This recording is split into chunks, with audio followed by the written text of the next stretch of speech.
Lately, I've been thinking about what my unconventional songwriting advice might be. Things that I might say or advise somebody to do or not to do that maybe most people don't talk about or might even be unpopular. So in this episode of the Songwriter Theory podcast, we're going to talk about 3 pieces of unconventional advice that I think you might need to hear.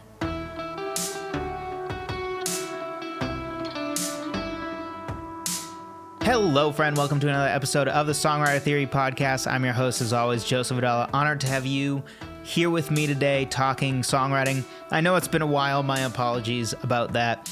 A little background on that. Basically, I've been working on other songwriter theory and projects. So still doing songwriter theory stuff. Some of that is upcoming, including that I am trying to figure out a way and I'm workshopping how to rework this show. I want to breathe some fresh air into this show and do things a little bit differently than we have before. It probably would involve something where instead of having one subject for the whole 40 minutes or 50 minutes, the podcast might even get longer. Maybe. We'll see. But it probably will be made into smaller increments that are talking about different things. So, for instance, maybe every episode would hit a little bit of music theory and a little bit of lyrics.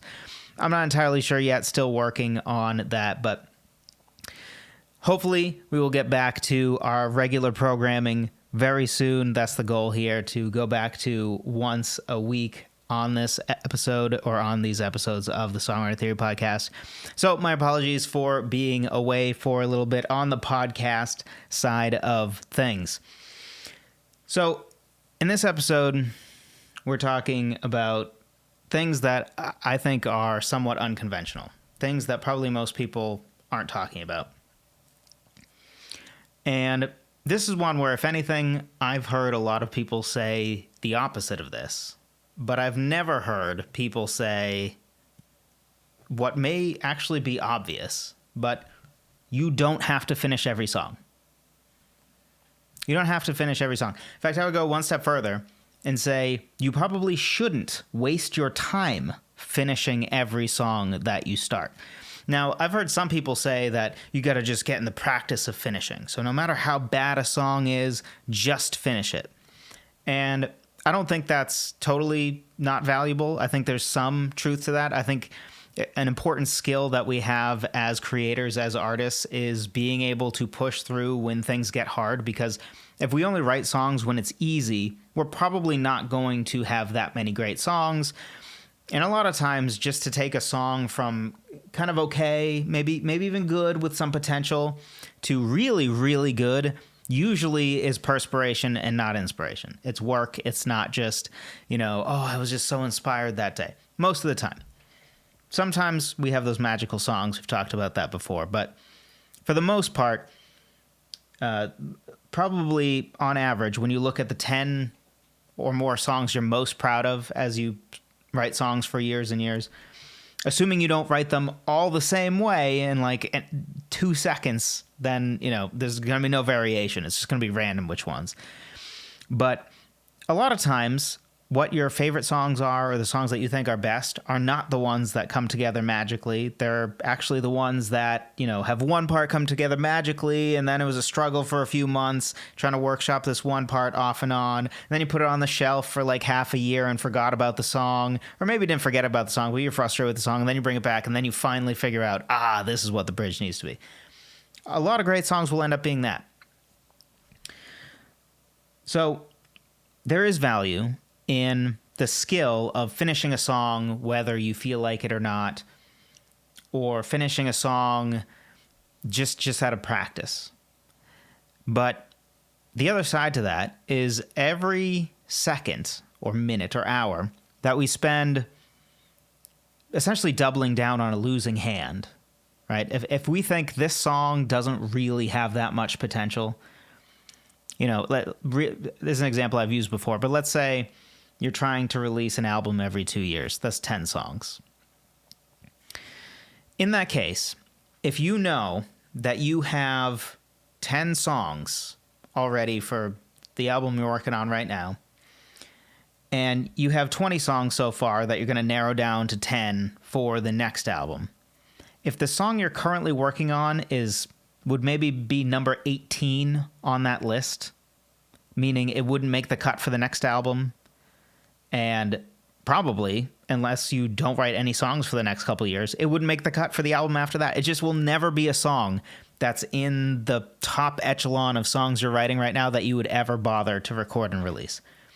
If that's the case, then maybe that time would be better spent workshopping, crafting, putting a little extra effort, putting a little extra wrapping paper, however you want to look at it, around a song that you do think is going to make the cut. So we shouldn't waste our time too often on songs that aren't going anywhere anyway. And there are some songs that really aren't going anywhere, that they just get off to a rough start, and we're better off to just start over than we are to try to salvage it. That happens. That doesn't mean it can't be salvaged. That doesn't mean it can't be a good exercise to try to salvage it. But if every single one of our ideas we religiously refuse to do anything but to see it to the end, then we're going to waste a lot of time on songs that we know deep down are never really going to make the cut. They're never really going to be songs that we would release or really will amount to anything. That doesn't mean that there isn't value, again, in the exercise. But let's talk real quick about when maybe to consider quitting a song. If you don't think the song is very good, and you also don't think it has very high potential, because any song has potential and then it has actual, right? We could basically see it that way. This is true of any art form, right? There are so many things where, the potential didn't seem that high, but the actual is actually really great, right? Maybe the story seems kind of the same as been told before, but the movie actually is exceptional. Somehow they find a way to breathe new life into something that is kind of a pedestrian concept. Like another action movie where a guy with guns, saves the day and, offs a bunch of bad guys. That's been done 1 trillion times. That doesn't mean you can't make a great movie that is that. Or you could have something like the Star Wars prequels, which the concept is great. I think the concept is way better than the original trilogy, actually. The execution, though, is mixed. So I still love those movies, but I admit the original trilogy is better, even though the concept, I think, is way more interesting in the prequels. So there's this divide between the actual and then the potential. In the same way that athletes, right? There are some athletes with sky-high potential, but they never get there. They never actually are great because they don't put in the work or a bunch of different reasons, right? They get injured. So our songs are the same way. If your song is, like right now you want to give up on it, it's frustrating you, it's just not very good, but you think, man, this concept is brilliant though. If I could get it to work, that'd be amazing. Then maybe it's worth seeing it through. Maybe. But if you think the concept's kind of pedestrian, the idea it's built off of is pedestrian, whether that be a musical idea, lyrical idea, whatever it might be, and it's not very good, then outside of doing it as an exercise in songwriting is just a waste of your time. So don't finish. It's fine. Whoever said you have to finish all your songs? The vast majority of songs I start never get finished because they're just not worth it. I'd rather put more time into making a song that has potential better than just, finish a song so I can say I finished a song so that it can be another song I'm not proud of and would never let anyone see why. So when not to quit, if you feel a song has a ton of potential and parts of it get you really excited, but it's been kind of difficult to workshop other parts. So it's been frustrating you, but you feel like it has potential. There's certain parts of it that you're like, that's really good. That's a good indication. Maybe don't give up on it. Doesn't mean you can't shelve it for now. That can be a great thing to do. But just know that if you've heard advice before that's like, finish every song no matter what. No. It's a waste of time. Don't do that. Don't do that. If every time an author started writing a book, and they said, I'm going to finish this book even if I realize the very premise of it is broken, it cannot work. Why? That would be a waste of their time. They would not release enough books. And if you're anything like me, you have enough things getting in the way of releasing music, recording vocals, which I built a nice new booth for, which is going great, but that's besides the point. So, idea number 2, advice you probably haven't heard, number 2. Writing a song should be easy. Writing a song up to your current standards shouldn't be. So this is another thing that I think gets mixed up. Anytime you do something a lot, it's going to get easier, right? The more you play piano, the easier it gets. The more you play guitar, the easier it gets. The more you build shelves or install toilets or whatever it is, it gets easier. And that's true for anything, basically. But songwriting, it's true to an extent. Because it's true that if you write songs the same way, then yes, they will get much easier over time. For instance, if you've been songwriting for any period of time, and you go back to how I would recommend somebody write a song at the beginning of when they're first starting with songwriting, which, just as a quick recap, my recommendation, if you've never written a song before, you're right at the beginning, is pick a stock chord progression, improvise a melody, and then figure out lyrics that fit after thinking about what does this sound like it would be about. Super simple, right? Starts with a chord progression that you don't even really write. It's just a stock one that's been used a million times. The melody, we're just improvising probably with our voice. That way we don't have to understand any music theory, and it's still fine, because probably at the beginning you don't know much music theory, and that's fine at that time. And so if we, who have written songs for more than a year probably, were to go back and write a song like that, it would be super easy, right? Like, super easy, especially the musical part. We could probably write 5 songs in an hour without the lyrics, maybe. So maybe, a song an hour or whatever. So that should get easier in that sense. But our standards should keep increasing. If we are writing songs to the same standard 10 years after we start writing songs as the first year, then something's wrong, right?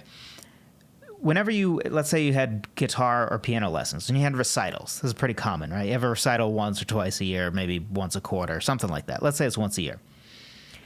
If you play the same difficulty piece on the piano or the guitar every year for 10 years, that means something's gone wrong, right? Like, the standard of what would be a good year for you keeps increasing. You're going to play more sophisticated, more interesting songs. Now, what I don't want you to hear me say is that as we write songs, they need to get more and more complex. I don't think that's true. And maybe you've been here before and you know what my advice here is, or maybe you haven't. Let's pretend you haven't. It's your first time here. I would say a good thing to do is to always push yourself. Have some songs where you're at the edge of your ability. That's how you improve. And that's how you write more interesting stuff. But also, it's good to sometimes go back to basics. It's good to do a variety. So if you've only been writing songs that are way more sophisticated, then maybe to write a song where you say, you know what, I'm going to go back to basics. I'm going to pick a basic chord progression and go from there and try to write a great song. That can be a great thing to do. I think we should all do that, because a great chord progression does not a great song make. You can have a great song built off of a super boring pedestrian chord progression. You can have a terrible song built off of a really sophisticated one. Chord progressions are generally overrated. But on average, our songs and our standards for our songs should go up, especially when it comes to lyrics. But I think just overall, our standards should go up. A song we consider good in our first year and in our 5th year should not be the same. Should not be the same. In fact, as time goes on, you probably will find your older songs more and more embarrassing. And I think that's a good thing. That's a good thing.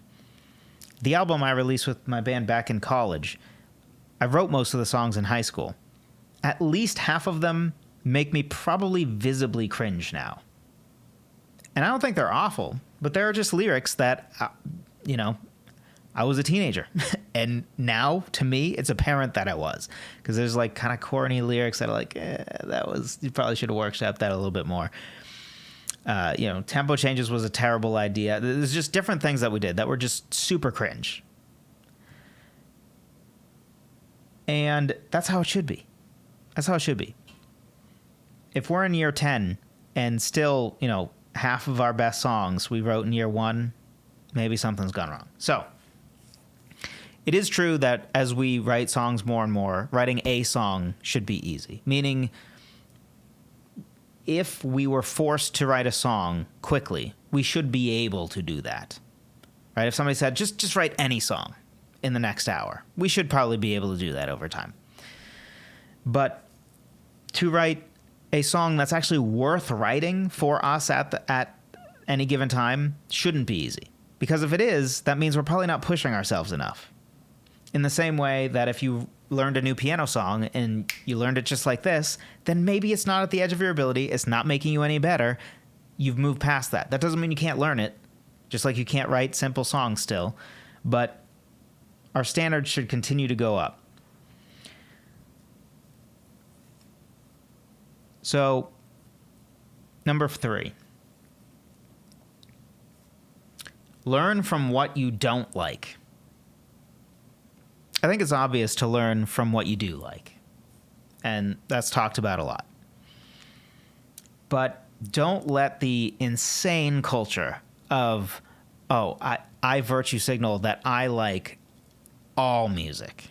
Which, first of all, every person who's ever said that is a liar. You like all music? You've never heard a song you don't like? No human being who's ever said that they're all lying, first of all.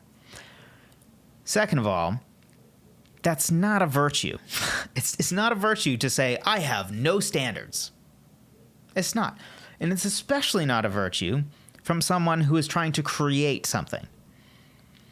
That's like somebody who constructs houses or architects houses says, I've never been in a house that I didn't think the architecture was amazing.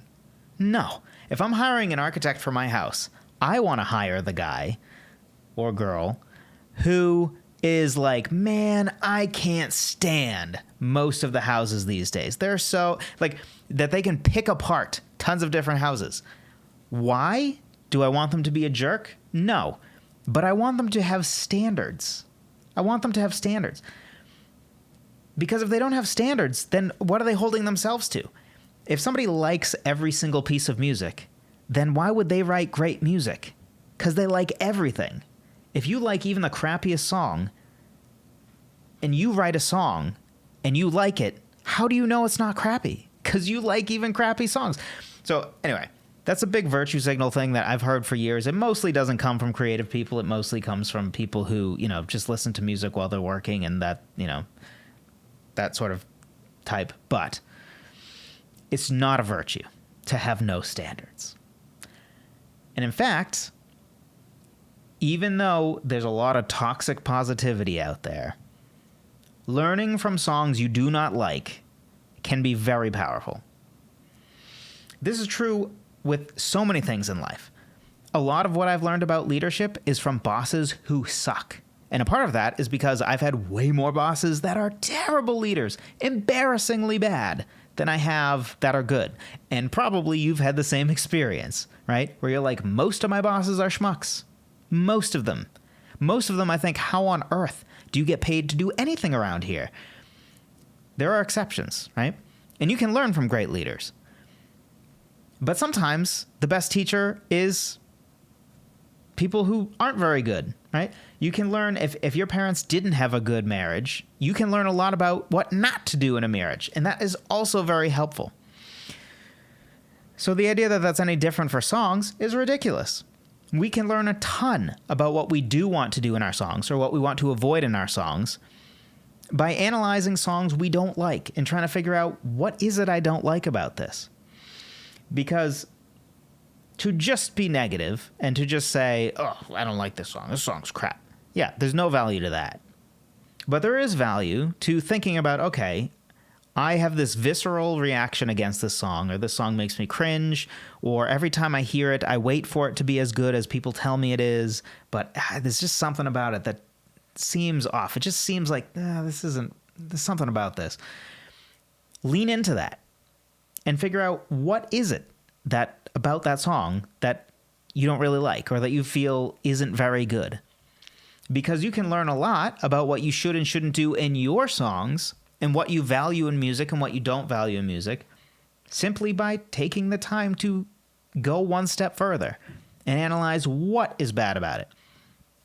The difference between being able to see or hear something and say that's broken and being able to figure out what is broken about it are wildly different, right? Anybody can look at a house that's falling down and say that is constructed badly, or like the construction's not very good in that. It's, it's dangerous because you can see it. But most of us would have no idea how to identify what exactly is wrong that made it that way. That's a different skill set. And then there's a skill set even farther along, which is people that not only know what it is that's wrong, they not only can diagnose the problem, but they know how to fix it. That's the final step. We're not going to worry about that part here, although that could be a good exercise as well. Fix songs that you don't think are very good, and you work on like, okay, how would I fix this? That could be a good exercise. Personally, unless you have a ton of time on your hands, I probably wouldn't do that. You'd better serve just working on your own songs rather than fixing other people's songs. But that could be a good exercise as well. So it's a great thing to do, to listen to songs that you don't like. And I'm not even saying intentionally. Just as a simple example, most of the music my wife likes, I do not like. Most of it. There's some stuff that we both agree on. A lot of the stuff I like, she also likes. But she likes a lot of stuff that I think, it's so, no, why? So when we're in the car and she's playing that music, I have two options. I can have a bad attitude about it, which I'm not going to pretend I never don't have that. Sometimes, depends on the mood, I guess. I shouldn't, but the other thing that I try to do more often is to lean into, okay, I don't like this song. Let me figure out what it is I don't like, and then apply it to songwriting. Just as a few examples, way back in the day in high school, one of the songs I really remember having a visceral reaction from and learning specific things about why I hated that song is Hey Soul Sister, which is a song I often pick on because it 100% deserves it, and because it was beaten to death for like 2 years, maybe 3, seemingly all of high school for me. That song has maybe the cringiest try-hard lyrics I've ever heard. And there's many things about that song I don't like. The ukulele, the cutesy, the way the melody, there's lots of things I don't like about the song. But we'll zone in on one specific thing that was a huge takeaway for me. I realized that the lyrics in that song are super cringy because most of them do not make any sense at all because they are forcing so many rhymes. I mean, every other word rhymes sometimes, and it makes the lyrics incoherent and, frankly, stupid. And by the way, if you're insulted, go look at the lyrics and tell me they aren't absolutely stupid. Like there's a line in the bridge, the way you cut a rug, it makes me so thug or something. Like literally they rhyme. They say something about how you're so thug because of the way you love the way somebody cuts a rug. Like, not even joking. Look it up. It's awful. So that's when I realized, oh, interesting. They prioritize rhyming so high that they totally lost the plot, and these lyrics are total garbage. They're awful. And it makes me cringe and kind of angry, especially when like people actually like the song. It's like, it's so bad. It's embarrassing that somebody would like the song, is how I feel about it in my heart of hearts. Of course, anybody can like any song. Not every song I like is good. Nobody only likes good music, right? We all have our stuff that we like, that we know like it's probably not that good. But my visceral reaction, right, is this like, ugh. I just like I almost wanted to convert everybody away from liking that song because I was so convicted that it was so awful. So the takeaway again was don't over rhyme, and that changing your lyrics and totally destroying your lyrics for the sake of a rhyme makes it super cringe and the song incoherent and stupid. And I don't want to do that. And then hardcore as a genre. Just in general, a lot of times with hardcore, I find myself rolling my eyes, which, by the way, two easy tests. If you cringe at a part in a song or you roll your eyes a little bit, those are two things to be like, okay, what made me do that? Which we should apply to our own songs as well. Because if you cringe at a certain part of your song, that means it's a part to fix, or if it's an old song, it's a part to learn from, which we'll touch on in a little bit. But there's many things I don't like about a lot of hardcore. One of the things that I took away is I don't like when like the lyrics are very hard to understand because it's this constant screaming that's very hard to understand. Some screaming is not hard to understand. Some is. When it is hard to understand, it's like when an artist has terrible diction. It's like I can't even if I need to look up the lyrics, that's a problem. That's something that bothers me. So maybe that influences my singing more than it influences my songwriting, but that's a takeaway, right? Also, a lot of times hardcore music, I feel, is trying too hard. Like their lyrics are just trying too hard to be cool and dark and edgy. And it's kind of like, another example of this is, you know how like every single Disney girl ever, they like hit 18 and then they write songs totally about, very sexual immediately.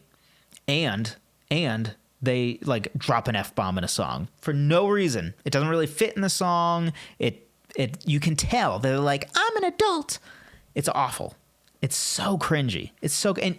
Every single one, right? Olivia Rodrigo's the last one where it's like, of course, some stupid F-bomb thrown into a song that doesn't add to the song. Because I personally, I think that any sort of cussing in songs always going to take away for many reasons. That's my personal opinion. But outside of my personal opinion, I do think that I get that there are times where like, it's kind of like in a movie, right? Regardless of how you feel about language, of course, if a soldier gets their leg blown off, they don't shout, dang it, right? Nobody shouts that when their leg is ripped off by a bomb, right? That's not realistic. That'd be cheesy and weird. So if they drop an F-bomb, it's like, yeah, that's portraying reality. Therefore, it's good. And lyrics are the same way, right? If it fits, fine, it fits. But it never is that way. When it comes to like, oh, here's that, Disney star, and here they are being like, I'm an adult, I'm so edgy, and it's super cringe. And hardcore does a lot of the same stuff, but in a different way, where they're trying to be cool in a like dark, edgy way, which I guess they're both trying to be edgy. But if anything, the edgy thing now, by the way, is just not trying to be edgy. Have you ever thought about that? Like the rebellious, edgy thing to do now is to just, like, do the thing and stop trying so hard to be like, I'm cool, I'm an adult, I'm like, stop. Just write good, real, true stuff. That's the edgy thing now. But anyway, so a lot of hardcore music. And, I like harder stuff. My second favorite band probably is Breaking Benjamin. So this isn't like, oh, Joseph's an old person who doesn't like screams and stuff. That's not true. Breaking Benjamin has screams. I love Breaking Benjamin. Although some of Breaking Benjamin's lyrics actually do fall victim to exactly what I'm talking about, which is sometimes those types of artists, and then especially the ones that are way more hardcore, tend to get super try hard with their, the darkest sun is sucked from the sky in the endless void of, it's just like all this nonsense dark lyrics that are like, that doesn't even mean anything. You're just trying to sound cool. And to those of us that think about it, we know this is lame. You're just trying to be cool. And I don't like that.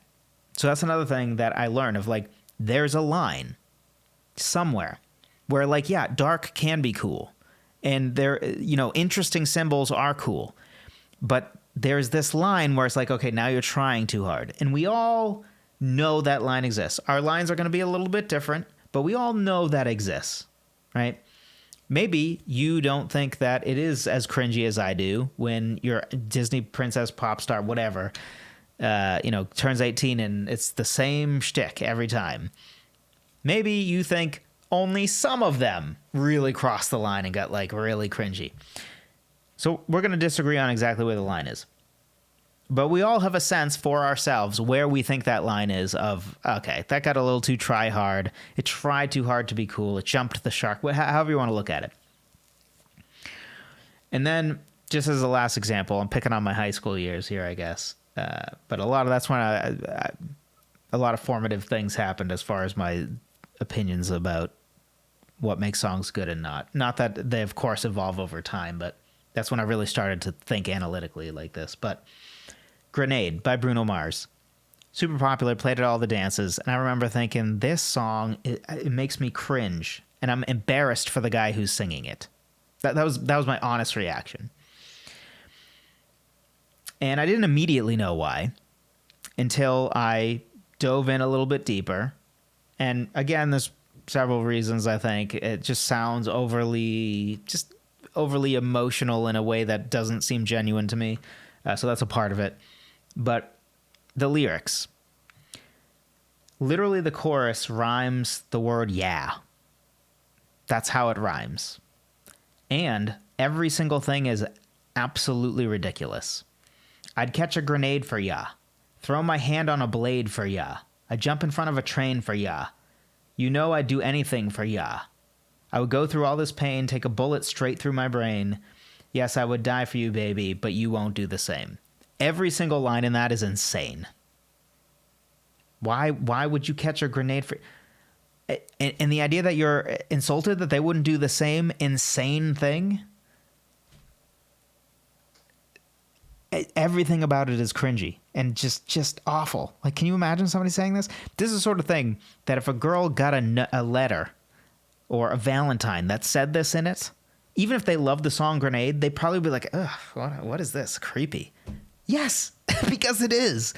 But, it was sung in a nice way or whatever, and people love it. So I'm not necessarily I am picking on these songs. But the point is you need to do this for yourself, right? What do you have some of these visceral reactions I had where I just can't help but insult it and it just drives me crazy. What things do you feel that way about? And then lean into those things.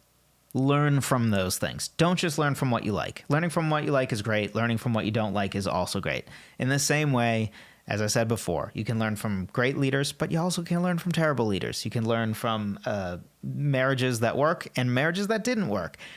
You can learn from success and failure. And I don't necessarily agree that failure is the best teacher, but I think sometimes it's at least as good a teacher as success, sometimes even better, because sometimes success teaches the wrong lessons. It's like athletes when they say, never give up on your dreams, kids, do whatever it takes to make it. And it's like, dude, you were born to be 7 foot tall and super athletic freak. So yeah, you made the NBA, but for those of us that are 5'7", no amount of dreaming or whatever would have gotten us there, right? So sometimes success can lead us down bad paths, actually. So sometimes failure might be a better teacher. Last point on this. Do this with your songs, too. Because probably as time goes on, you're going to find more and more of your older songs, not necessarily cringy, but some of them you'll cringe at certain parts, or maybe you will just find the whole song cringy. It depends. Your first songs, you almost certainly will someday find super cringy. But go through the pain of listening to them anyway, or replaying them anyway if you haven't recorded them, and figure out, okay, what went wrong here? And you have the advantage, too. You know how it was written. So you know if, okay, the bridge lyrics are kind of cringe, and I know that that's the part that I kind of just did 2 drafts and called it a day. Right? You have the advantage of knowing that. We don't have that advantage when we're looking at other people's songs and try to figure out what we do and don't like about them. But with your song, you have the advantage of you have the history of how did I get here, right?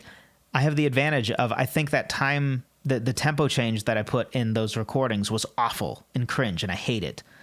And I know why I did that. And I thought that it was a thing to do. I thought that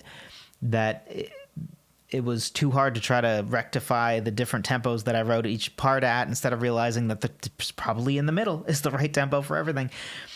We know how we got to that cringe result, so we can learn, okay, maybe I don't do that again. I see now that the lyrics I regret most, or the part of the song that I most think, is the part I didn't spend as much time on, or is the part of the song that I wrote it could even be something like, that's interesting. I noticed that most of the song sections where the chords are just super boring, I actually wrote the melody first. So maybe we know, you could take it as a takeaway, never write the melody first. I think that's the wrong takeaway. The right takeaway might be we got to learn how to write better chord progressions underneath the melody if we do write a melody first. But this is an important thing for us to do. Anyway, 3 unconventional pieces of advice. You don't have to finish every song. Writing a song should be easy, but writing a song up to your current standards shouldn't be. I actually reacted to a video from John Mayer where he's doing some interview with somebody, and he talked about how every time he writes a song, he keeps thinking, like, I should be good at this by now, but it's like he's a brand new baby, or I forget his wording exactly, but it's like every song is totally new in a way. And to me, that's a sign that you're doing it right. If it kind of feels new every time and it doesn't feel like your songs are getting better and better, but you're always kind of writing songs at the edge of your ability to a degree. And every song is just such a different animal. We could have a whole podcast about that. Third thing, learn from what you don't like, not just from what you do like, including with our own songs. Because if we like everything about all our old songs, that probably is a flag in and of itself. I detest most of the songs I wrote before 18. There's a few that still kind of make the cut, but those have moments of cringe for me that I'm like, I don't love that line, or probably should have spent more time reworking that melody, or I can tell I phoned in that bridge, or the second verse lyrics just kind of repeated the first verse. Those things are going to happen, but we can learn from them. We can choose to learn from them. Thank you so much for watching. Thank you for listening if you are just listening via podcast. Again, thanks for sticking with me, even though we had a little sort of a unofficial hiatus, I guess. Trying to figure out how to rework the show in a way that is fresh and is going to be really awesome and more helpful for all of you, and touch on more parts of songwriting, I guess, each episode. We'll see how that goes. I'm not saying that's going to be next week's episode or anything like that, but yes. If you haven't already, be sure to grab my free guide, 20 different ways to start writing a song, songwritertheory.com/free guide. Great way to dive in and write songs from different standpoints. This is a great way to keep things fresh. I think there's a great way as well to continue to write songs at the edge of your ability, which we talked about, right? Writing a song should be easy. Writing a song up to your current standards shouldn't be, or at least shouldn't always be. And a part of that is maybe you've never written a song starting with a bass line. And once you do, you might be like, wow, that was kind of awesome. I should do that more because I get some interesting results that I wouldn't get writing a song any other way.